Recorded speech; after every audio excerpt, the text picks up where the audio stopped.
I am Javi Jimenez. I am the CEO of Digital Sun. Javi, what are you showing here at Nintendo Indies? We're showing the Mageseeker, a game that we have done in collaboration with Riot Forge. Talk about what this game's all about. It takes place in the League of Legends universe, but it has unique gameplay and a unique story. That's right. It takes place in Runeterra, specifically in the Kingdom of the Mage, and it tells the story of Sylas, which is one of the league champs, and he's a mage that used to be part of the Mageseekers that hand down mages, and then was in prison for 15 years. So after he is released from jail, he escapes from jail, he's looking for revenge, so we tell the story of how he evolves as a character and how his revolution is built up. So it's a new story that has not been told, although it's inside the already existing stories and lore of League. Your studio is known for its pixel art. What did that open up for you creatively when making this game? Well, I think that even the fact that we had the opportunity to pitch games to Forge had to do with our previous game, Moonlighter, because they really liked it, and they thought that they would like to see something with our style of pixel art on this, and it was super fun to adapt the world of Runeterra to our pixel art. It's a little bit different from Moonlighter. I would say Moonlighter is more lighthearted. It's a little bit more, with big heads and everything.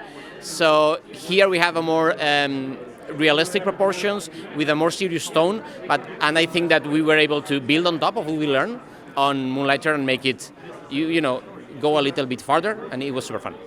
What are some of the challenges when taking a MOBA character and putting him into an action-adventure isometric game? That was challenging. We are League fans, so we really wanted to make sure that Sylas' movement kit felt good, and we spent a lot of time trying to make sure that both his ability to move around and obviously the distinctive ability of being able to steal ultimates in League was translated into the game. In the game, Sylas spends all the time moving around and stealing stuff, so I think we got that right. And we really wanted to make sure that it felt appropriate for people who are familiar playing Sylas in League. How did you work with Riot Games when developing the game, your relationship? Yeah, well, the relationship has been super good. They act like a facilitator for us, and they have helped us a lot, for example, to make sure that we got the lore right and the story. So we have been able to tell our story, but with a lot of support from them to make sure that we got the themes and the setting and the tone, and we got, for example, the different champs that appear in the game, Shyvana, Harvan, Lux, Garen, to make sure that they all are appropriately represented. So it was super easy to work with them. Yeah. For people who are unfamiliar with League of Legends, will they be able to enjoy the Mageseeker just as much as a hardcore League of Legends fan? I mean, we will hope so. That was a goal from the beginning. I mean, we are League fans, but we wanted the game to be good enough to be super fun standalone, and we hope we achieve that. You never know when you're building a game, right? But I certainly think that there is a lot to the game that should be fun just because of the mechanics it has and how it's built. Yeah. So yeah, I will be disappointed if we are not able to allow people that are outside of the League IP enjoy the game. Moonlighter was a great game.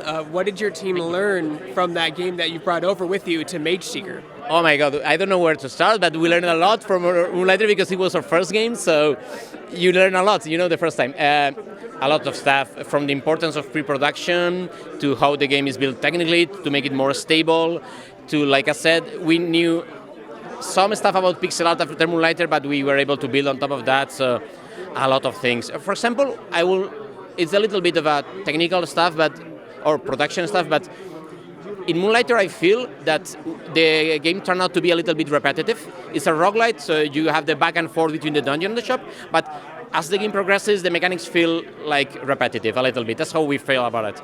So we wanted to make sure that the Mageseeker is not a roguelite, right? It's an action RPG with a story that's driven, and we wanted to make sure that during the whole game, you are discovering new stuff and having new stuff to play with. And that was a lesson learned from Moonlighter that I think that we improved on the Mageseeker.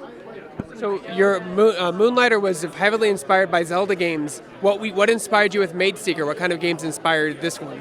Well, obviously action RPG games, especially pixel art action games. I think games like, I'm going to say Hyper Light Drifter, maybe, things like that.